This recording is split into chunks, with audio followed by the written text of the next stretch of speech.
Pagligtas sa driver ng van ng aksidente sa Novaliches, Quezon City, pahirapan.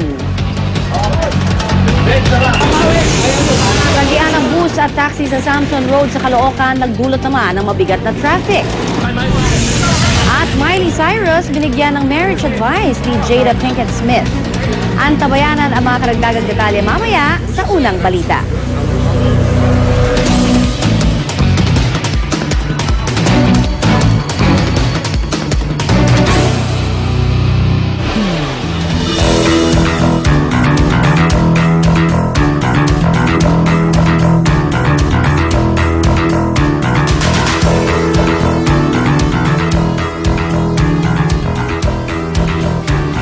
Samantala mga kapuso, kulang-kulang isang taon na lang ay eleksyon na naman at mukhang automated na naman ang ating botohan dahil nagdesisyon na ang Korte Suprema.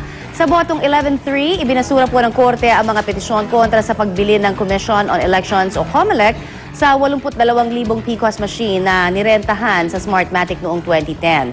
Base po sa desisyon, legal ang pinalawig na kontrata sa pagitan ng COMELEC at Smartmatic na dapat ay pasuna raw noong Disyembre ng taong 2010. Yan naman po ang pag-uusapan natin kasama si Professor Winnie Monsod. Good morning sa iyo, Tito Winnie. Good morning, Connie. Good morning, mga kapuso. Tignan nyo yan.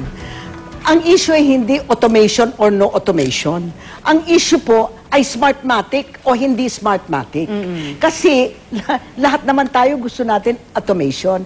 Gusto natin may PCOS machines. Kaya lang hindi natin yung mga nag-criticize at nag-object sa Smartmatic at saka yung mga makina ng Smartmatic.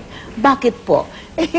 Well, obviously, nakita ng mga nagwa-watch at saka nagmo-monitor noong 2010 na talagang palpak. Akala nila porket nanalo si Noynoy Aquino that means there was no cheating. Of course not. That's not the point. The point is that there were so many safeguards na hindi. Well, anyway, that's water under the bridge now, ano ha? Sabi ng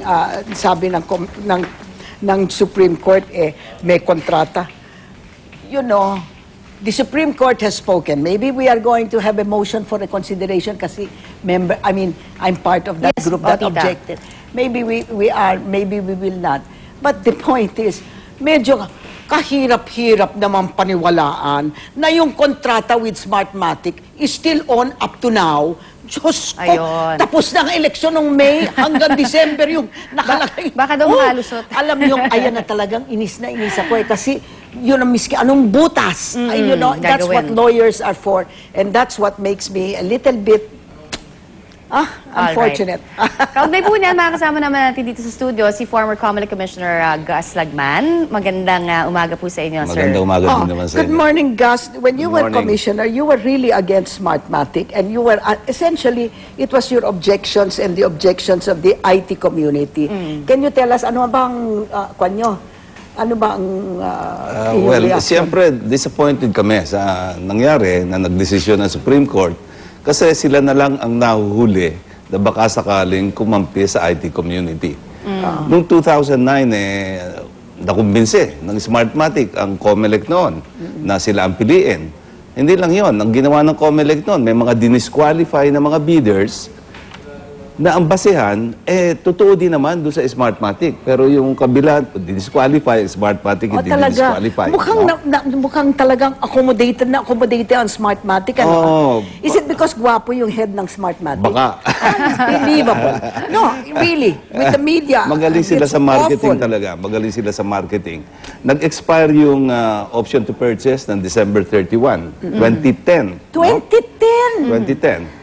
Sir, pagkatapos, 2 years pagkatapos, mga March or April ng 2011, sinabi ng Smartmatic na, uy, wala na kaming commitment sa inyo. Yung option to purchase, sinabi ng Smartmatic wala na. yun. No? Dahil sa hindi ninyo in-exercise yung option to purchase noong December 31, Pero sabi ng 2010. Supreme Court, meron pa. Kasi, gusto na lang at sinabi pa nila na libre na kami para i-offer itong mga makinang ito sa ibang bansa. At alam ko noon na iniisip nilang i-offer yan sa Indonesia. Hindi binili ng Indonesia binili pa rin natin. PCOS machines sila, no? So biglang nag-offer na naman sila ng sometime yung sa ARM election. Sabi nila, ito gamitin ninyo at nasa COMELEC na ako noon nakita ko yung term sheet, no? Ang sabi, mura lang ito kasi ina-exercise lang yung option to purchase. 130 million lang daw. Hindi sinasabi na meron pang 755 million para sa technology-related services. Nangangahulugan almost 900 million. But the point is, okay, kayo ba, are you going to have a motion for reconsideration? Are you considering it? Hindi ako kasama dun sa petitioners dahil nasa COMELEC pa ako noon no? Ako nakasama. Sa akin gusto ko mag-motion for Pero reconsideration. Kayo po, Huwag ko mag-motion kayong ba kayo? matakot na madidelay ang election o magiging manual. Hindi, Ayan ang tayo. kinakatakot. Yun ang panakot lang nila. Dapat mag-MR sila. Dapat mag-motion for reconsideration Really? ng ISWAT. sa Tita, mga you're GG. part of- Because yung even the grupo po- president, akalain nyo si Pinoy, sabi niya, the issue is, baka walang pikos magiging manual. Anong klaseng isip yun? Oo. We were not talking about manual versus automated. So, Talaga Tita, naman, kayo po ay membro ng Movement for Good Governance. I'm So, chairman. babantayan nyo, ano ho mga pwedeng nakikita nyong solusyon, sir, para Well, naman? unang-una, yun na nga, kung gusto nilang mag-motion for reconsideration, baka naman sakaling pwede pa, no? Kasi, sabi May ko nga, panahon pa ba? In other words, may panahon pa may for the panahon elections. May panahon pa. Number Kahit one. si Chairman Brillante, sinabi niya na sana magdesisyon ng Supreme Court by July. June pa lang tayo ngayon Oh, sige. So talagang Okay. sila mismo, alam nila na may panahon pa. Number two, no? Gas, kung alimbawa natalo na naman, kayo ba are you going to go against it and subvert and try to undermine the elections? Or Hindi undermine. Of Pero course. alam natin na meron pang mga problema yung PCOS machines ng Smartmatic, no? So ang unang-unang dapat gawin siguro ay i-demonstrate ng Smartmatic na na-correct na nila lahat Sir, ng mga problema. yung pwede ho ba nating puntahan lang yung mga major na sinasabi nating, kasi nakalimutan na yan, I'm sure, nung ating Of ilang mga course. kababayan. Paalala What is lang the natin, ano major, yung mga major na defect? problems? Well, With the- walang digital signatures na ginamit noong 2010. In Walang other digital, oo. Walang to confirm, kumbaga parang Oo, so ganun, hindi mo okay. alam kung saan, kanino talaga nanggaling yung, You yung know, mga that Pero is resulta. dapat parte ho, Absolutely. tama ho ba? Dapat parte yun nung kanilang pinopose na Kasama sistema. yun. Nasa Pero hindi ho yun kontrata yun eh. na-apply. Nasa Oo. kontrata. Alright, nasa Nasa kontrata. kontrata yun. Hindi ho ba dapat pag ganun, magiging, hindi ho dapat napatutupad na yung kontrata kung one of the things na nilagay nila doon ay hindi nila Marami nagawa? nga silang na-violate na Oo. laws, no? Okay. Kaya nung tinanong ako sa Supreme Court noon, sabi na, pagka ba sumali sa bidding ng Smartmatic, i-disqualify mo kung nandun pa ako sa commission. Without any hesitation, sabi ko, yes.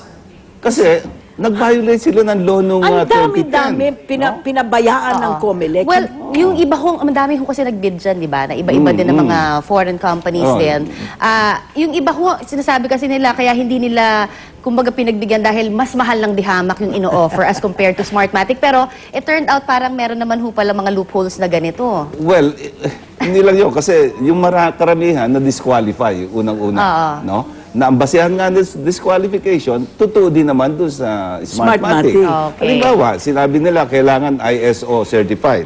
So may mga dinisqualified dahil hindi Hindi ISO, ISO, certified. okay. Yung pala Smartmatic, hindi. Hindi rin naman, ano? Sino kaya ang malakas sa Smartmatic? Bakit nagkakaganon? Pero mo Yan ang nakumbinsi nila ang tanong. COMELEC, Oo. ng Melo Comelec, nakumbinsi nila ang Brillantes Comelec. Marami, mga ilan silang nakumbinsi na kongresista. Sana Hindi humaayos mga yun. senador. 2 days ago, nakumbinsi nila ang presidente. Sinabi dapat pikos na. At kahapon, Supreme Court, isa na lang din nila nakukumbinsi. Mga kapuso, ha? Yung mga nakakaintindi, IT community. Alright. Just hindi PCOS ang objection namin, ang Smartmatic. Ayun, PCOS. malinaw po yun. So, Just be Tita, very magbabantay careful. na lang ang movement for Ano, good talagang governance. bantay. Sa ngayon, wala mas na ho importante tayong ang oras. bansa. Yes. Okay. Thank you very Thanks much a lot. po. Maraming Okay. salamat kay dating Sige. COMELEC Commissioner Gus Lagman Have a at syempre nice kay day. Tita Winnie Monzon. Thank you po.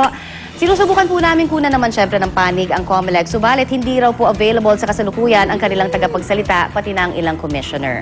Sinusubukan din po namin makapanayam mismo ang mga opisyal naman ng Smartmatic at base naman po sa tweet ni COMELEC spokesperson James Jimenez, inihayag daw ni COMELEC Chairman Sixto Brillantes na mas magiging malugod ang komisyon kung makakasama nila ang mga petitioners sa pagsusulong ng mga mas matagumpay na eleksyon sa susunod naman na taon. So abangan na lang natin yan. Thank you. Gusto nila at Samantala ayaw, ngayon sasama naman, tayo. punta na po tayo sa unang balita.